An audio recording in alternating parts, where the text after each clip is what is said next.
Hello friends, स्वागत है आपका अपने YouTube channel study bye education में। आज के इस वीडियो में हम देखेंगे ग्रुप डी और एनटीपीसी से रिलेटेड जीएस का 48 क्वेश्चन। यह सेट नंबर फर्स्ट है। तो चलिए स्टार्ट करते हैं। क्वेश्चन है, निम्नलिखित में से कौन लेंस का आवर्धन होता है। तो लेंस का आवर्धन यानी लेंस का पूछ रहा है, लेंस के आवर्धन का सूत्र पूछ रहा है। तो वो क्या होता है, वो होता है V/U होता है। इसलिए करेक्ट आंसर हो जाएगा ऑप्शन डी। और बात की जाए आवर्धन की, तो आवर्धन को इंग्लिश में कहते हैं मैग्निफिकेशन, इसलिए इसे M से सूचित किया जाता है।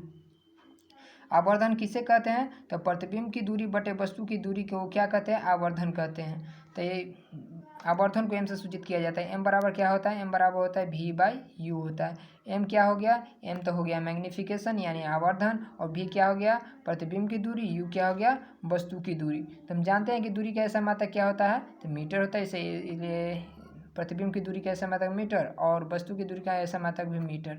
तो मीटर से मीटर कट गया, इसलिए आवर्धन है यानी M से M बराबर। इसका कोई भी यूनिट नहीं होता है आवर्धन का, याद रखिएगा। तो चलिए अगले क्वेश्चन पर चलते हैं। अगला क्वेश्चन है,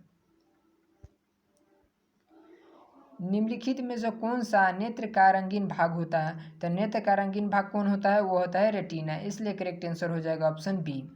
अब बात की जाए कि रेटिना पर कैसा प्रतिबिंब बनता है, तो रेटिना पर वास्तविक और उल्टा बनता है प्रतिबिंब।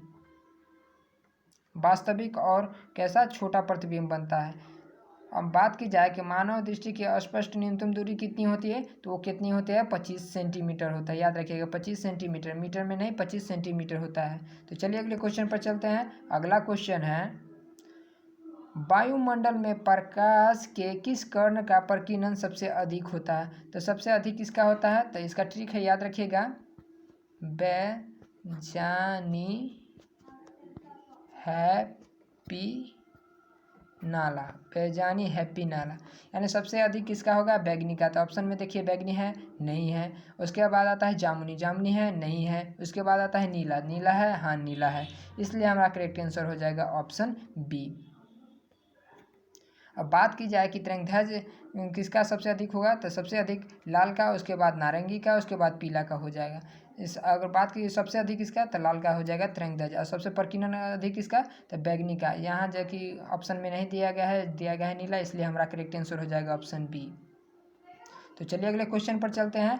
अगला क्वेश्चन है, प्रकाश के किस घटना के कारण सूर्य हमें वास्तविक सूर्योदय से लगभग 2 मिनट पूर्व दिखाई देता है। यानी कह रहा है कि वास्तविक सूर्योदय होता है उससे पहले 2 मिनट पहले दिखाई देता है, किस परिघटना के कारण, तो होता है वायुमंडलीय अपवर्तन के कारण।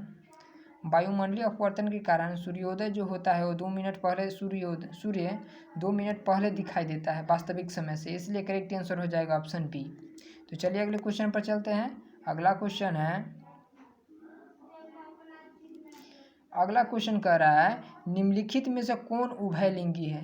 तो हम पता करते हैं कि उभयलिंगी आखिर कहते किसे हैं। तो उभयलिंगी किसे कहते हैं, उभयलिंगी नर और मादा, क्या, नर और मादा होता है, मादा, नर और मादा जननांग एक ही साथ उपस्थित हो एक ही जीव में, तो उसे क्या कहते हैं, उसे उभयलिंगी कहते हैं। इसका एग्जाम्पल होता है केचुआ, केचुआ और टीनिया, टीनिया इसका एग्जाम्पल होता है। केचुआ और टीनिया किसका एग्जाम्पल है, तो उभयलिंगी का एग्जाम्पल होता है। हम जानते हैं कि उभयलिंगी कैसे कहते हैं, नर और मादा जननांग एक ही साथ उपस्थित हो एक ही जीव में, उसे क्या कहते हैं, उभयलिंगी कहते हैं। इसका एग्जाम्पल कौन है, केचुआ और टीनिया है। तो देख लेते हैं ऑप्शन कौन सा है, केचुआ है। तो केचुआ तो होएगा ही, हम बताए थे कि कौन कौन एग्जाम्पल है, केचुआ और टीनिया, इसलिए केचुआ दिया गया था, इसलिए करेक्ट आंसर हो जाएगा ऑप्शन ए, केचुआ। किसान का मित्र किसे कहा जाता है, तो केचुआई को कहा जाता है, याद रखिएगा। तो चलिए अगले क्वेश्चन पर चलते हैं। अगला क्वेश्चन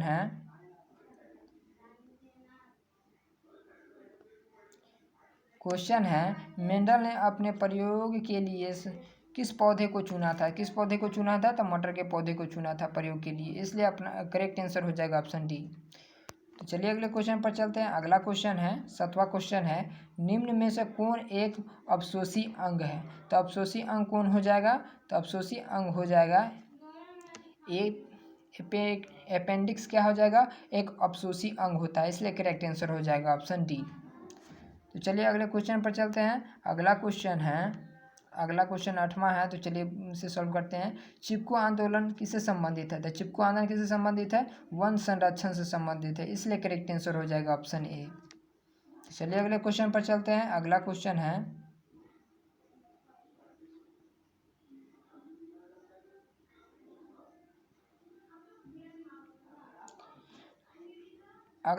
है, आधुनिक आवर्त नियम के अनुसार तत्वों के गुणधर्म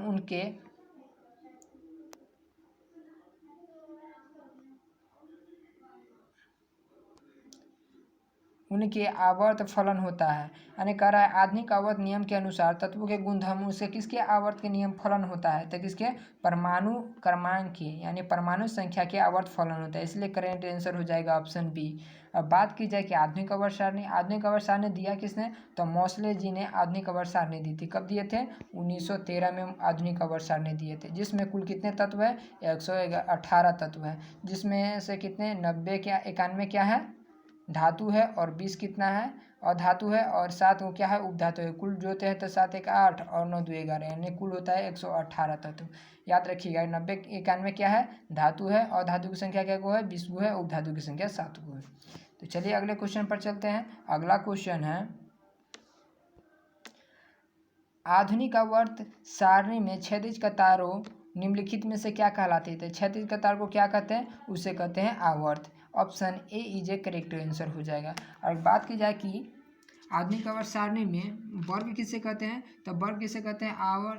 आधुनिक आवर्त सारणी में उदर कतारों को क्या ऊपर से नीचे को क्या कहते हैं? उदर कतार को क्या कहते हैं? उसे कहते हैं वर्ग कहते हैं। और क्षैतिज कतार यानी दाएं से बाएं से दाएं, उसे क्या कहते हैं? आवर्त कहते हैं। और बात की जाए कि आधुनिक आवर्त सारणी में कुल तो बताइए दिए कितने तत्व है? 118 तत्व है, जिसमें से क्या है? 91 धातु है, और 20 क्या है? अधातु है, और 7 क्या है? उपधातु। कुल कितना हो गया? 118 तत्व हो गया।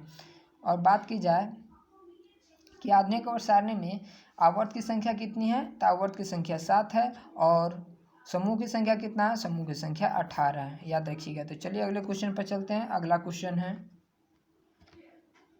लोहे के फ्राइंग पैन में जंग से बचाने के लिए निम्नलिखित में से किस विधि का प्रयोग किया जाता है? तो किसका प्रयोग किया जाता है? तो जिंक की परत को चढ़ाकर उसे क्या किया जाता है? जंग से बचाया जा सकता है, इसलिए करेक्ट आंसर हो जाएगा ऑप्शन सी। जिसे इस विधि को क्या कहते हैं? गैल्वेनाइजेशन कहते हैं, याद रखिएगा। तो चलिए अगले क्वेश्चन पर चलते हैं। अगला क्वेश्चन है, निम्नलिखित में से किस धातु को चाकू से आसानी से काटा जा सकता है? तो किसे काटा जा सकता है? इतना मुलायम कौन होता है? वो होता है सोडियम, जिसे Na से सूचित किया जाता है, इसलिए करेक्ट आंसर हो जाएगा ऑप्शन बी।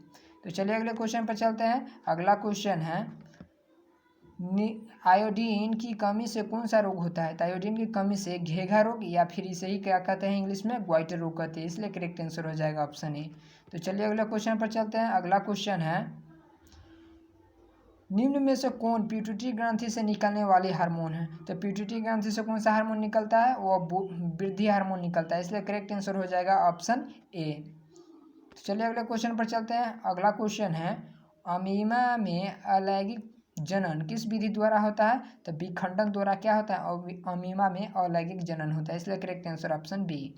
तो चलिए अगले क्वेश्चन पर चलते हैं। अगला क्वेश्चन है, फूल का कौन सा भाग फल में बदलता है? तो कौन सा भाग बदल जाता है? अंडाशय जो होता है फूल का, वो फल में बदल जाता है, इसलिए करेक्ट आंसर ऑप्शन सी हो जाएगा। तो चलिए अगले क्वेश्चन पर चलते हैं। अगला क्वेश्चन है, जब पश्चिम की ओर प्रक्षेपित कोई धनावेशित कण यानी अल्फा कण किसी चुंबक क्षेत्र द्वारा उत्तर की ओर विक्षेपित हो जाती है, तो चुंबकीय क्षेत्र किस दिशा में होगी? तो चुंबकीय क्षेत्र दक्षिण की ओर होगी, इसलिए करेक्ट आंसर ऑप्शन ए हो जाएगा। तो चलिए अगले क्वेश्चन पर चलते हैं। अगला क्वेश्चन है, हमारे घरों में जो विद्युत आपूर्ति की जाती है वह कितने वोल्ट का होता है? तो 220 वोल्ट का एसी करंट होता है, यानी अल्टरनेटिव करंट, जिसे हिंदी में क्या कहते हैं? प्रत्यावर्ती धारा कहते हैं, इसलिए करेक्ट आंसर हो जाएगा ऑप्शन सी।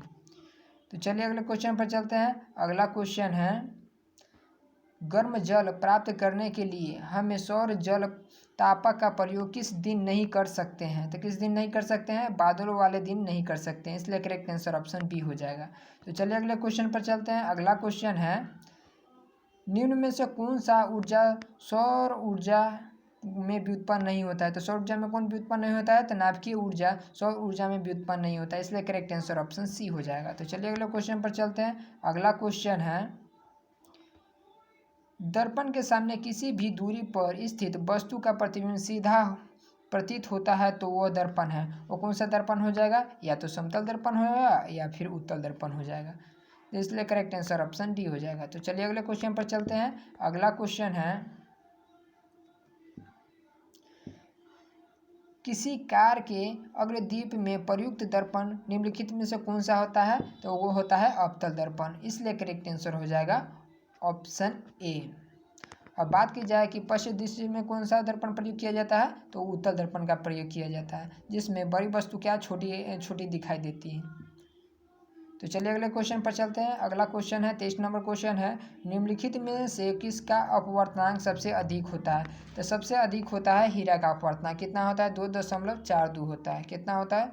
2.42 होता है। और कांच का 1.5 होता है और बर्फ का 1.3 होता है।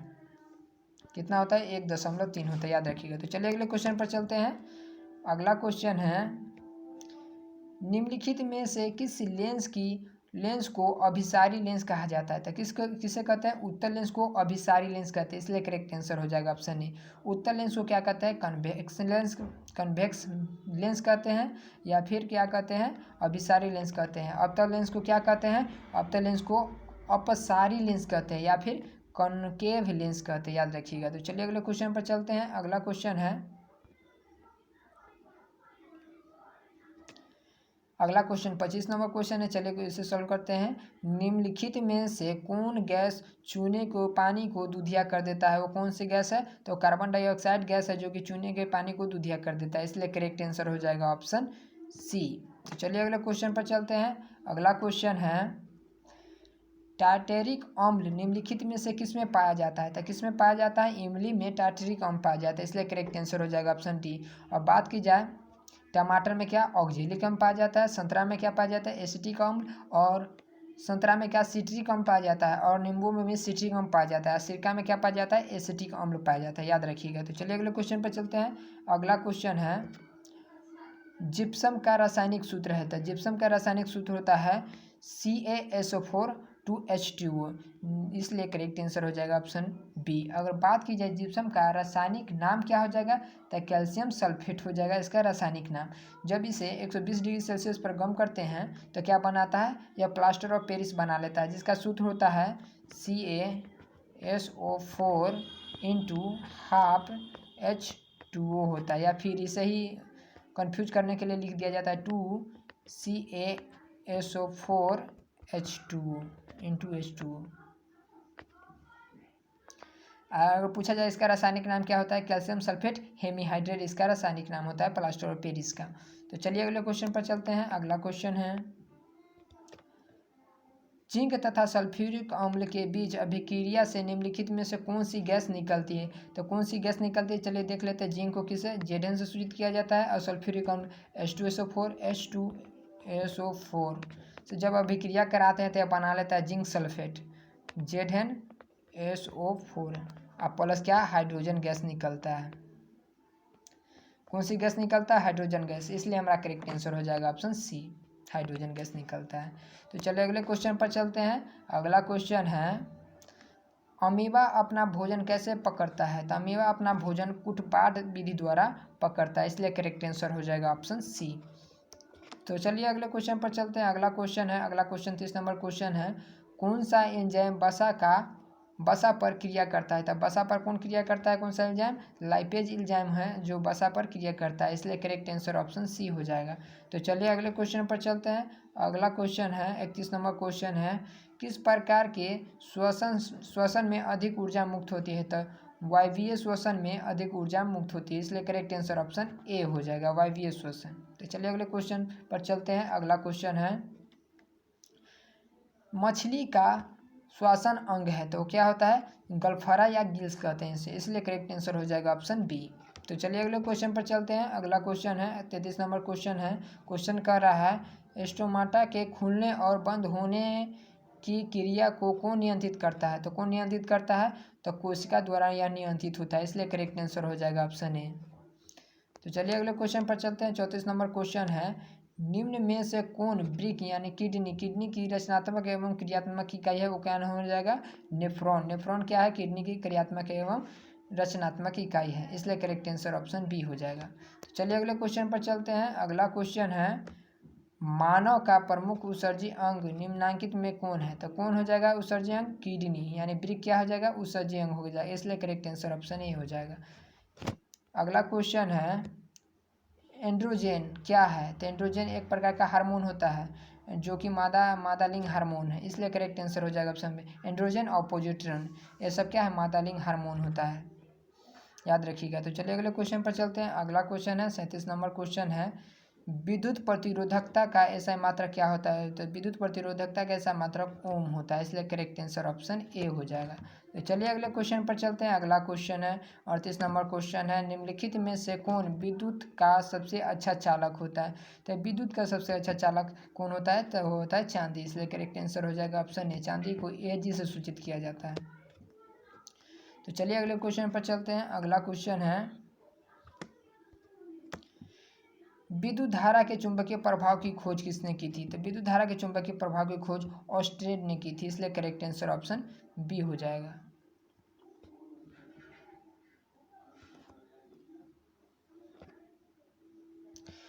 और 40 नंबर क्वेश्चन है, विद्युत मोटर परिवर्तित करता है। तो विद्युत मोटर किसमें परिवर्तित कर देता है? तो विद्युत ऊर्जा को यांत्रिक ऊर्जा में परिवर्तित कर देता है, इसलिए करेक्ट आंसर हो जाएगा ऑप्शन डी। और बात की जाए रासायनिक ऊर्जा को विद्युत ऊर्जा में कौन परिवर्तित करता है? तो विद्युत सेल यानी बैटरी क्या करता है? रासायनिक ऊर्जा को विद्युत ऊर्जा में परिवर्तित कर देता है। और बात की जाए यांत्रिक ऊर्जा को विद्युत ऊर्जा में कौन परिवर्तित करता है?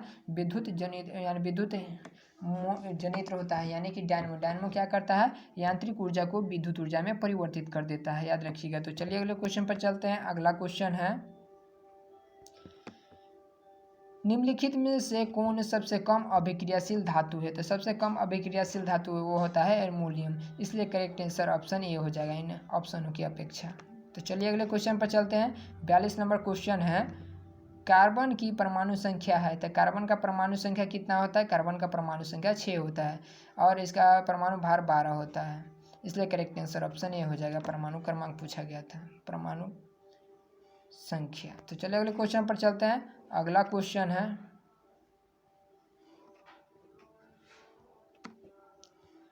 संतृप्त हाइड्रोकार्बन जिसमें कार्बन कार्बन परमाणु के बीच त्रिआबंध होते हैं वे कहलाते हैं, वे क्या कहलाते हैं? एल्काइन कहलाते हैं, इसलिए करेक्ट आंसर ऑप्शन बी हो जाएगा। एल्केन क्या है? यह संतृप्त हाइड्रोकार्बन है जिसमें क्या होता है? सिंगल बॉन्ड होता है। एल्कीन क्या है? यह असंतृप्त हाइड्रोकार्बन जिसमें डबल बॉन्ड होता है। और एल्काइन भी असंतृप्त हाइड्रोकार्बन जिसमें त्रिआबंध होता है। अब बात की जाए एल्केन का सूत्र क्या होता है? इसका सूत्र CnH2n+2 होता है। और एल्कीन का क्या होता है? CnH2n होता है। एल्काइन का सूत्र क्या होता है? CnH2n-2 होता है, याद रखिएगा। तो चलिए अगले क्वेश्चन पर चलते हैं। अगला क्वेश्चन है 44 नंबर क्वेश्चन है, एथेनॉल को क्रियाशील मूलक का सूत्र है तो क्या होता है? OH होता है, इसलिए करेक्ट आंसर ऑप्शन ए हो जाएगा। चलिए अगले क्वेश्चन पर चलते हैं। अगला क्वेश्चन है, जब किसी अभिक्रिया के समय किसी पदार्थ में ऑक्सीजन की वृद्धि हो तो निम्नलिखित में से क्या होता है? वो क्या कहलाता है? उपचयन कहलाता है, इसलिए करेक्ट आंसर ऑप्शन ए हो जाएगा। जब किसी अभिक्रिया के समय किसी पदार्थ में ऑक्सीजन की वृद्धि और क्या इलेक्ट्रॉन की हानि हो तो क्या कहलाता है? उपचयन, यानी ऑक्सीडेशन, यानी उपचयन कहते हैं। और इलेक्ट्रॉन की वृद्धि और ऑक्सीजन की हानि क्या कहलाता है? अपचयन कहलाता है, याद रखिएगा। तो चलिए अगले क्वेश्चन पर चलते हैं। अगला क्वेश्चन है, अम्ल का pH मान होता है। तो अम्ल का pH मान कितना? 7 से कम जो होता है वो अम्ल होता है, 7, इसलिए करेक्ट आंसर ऑप्शन ए हो जाएगा। और 7 से जो अधिक होता है क्षार होता है, बेस होता है क्षार। और 7 हो वो उदासीन यानी न्यूट्रल होता है। अब बात की जाए कि pH मान दिया किसने? तो pH मान सोरेनसन ने दी है।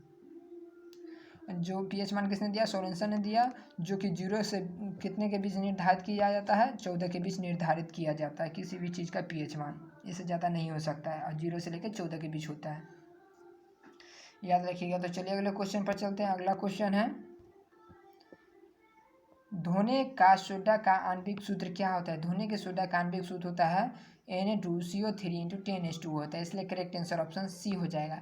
अगर बात की जाए धोने के सोडा का रासायनिक नाम क्या हो जाएगा, तो सोडियम कार्बोनेट हो जाएगा। क्या हो जाएगा? सोडियम कार्बोनेट हो जाएगा। खाने वाले सोडा का रासायनिक नाम क्या होता है? जैसे कास्टिंग सोडा कहते हैं खाने वाला सोडा को, उसका रासायनिक नाम होता है सोडियम बाइकार्बोनेट। सूत्र क्या होता है?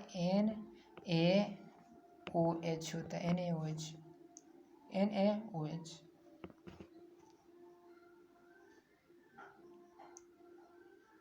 तो चलिए अगले क्वेश्चन पर चलते हैं। अगला क्वेश्चन है, मधुमक्खी के डंक एक अम्ल छोड़ता है जिसके कारण दर्द एवं जलन का अनुभव होता है, वह अम्ल है। तो यह अम्ल क्या होता है? वह अम्ल होता है मेथेनोइक अम्ल, इसलिए करेक्ट आंसर ऑप्शन बी हो जाएगा। यह वीडियो आपको कैसा लगा कमेंट पर, इस वीडियो में इतना ही क्वेश्चन था। यह वीडियो आपको कैसा लगा कमेंट बॉक्स में ज़रूर बताएं, और इस वीडियो में आप कितने क्वेश्चन कर पाए कमेंट बॉक्स में ज़रूर लिखें, और इस वीडियो को लाइक और अपने फ्रेंड सर्कल में शेयर करें। अगर आप मेरे चैनल पर नए हो तो चैनल को सब्सक्राइब कर लें, और ताकि आपके टाइम टू टाइम नोटिफिकेशन मिलता रहे। इस वीडियो को अंत तक देखने के लिए आपका धन्यवाद।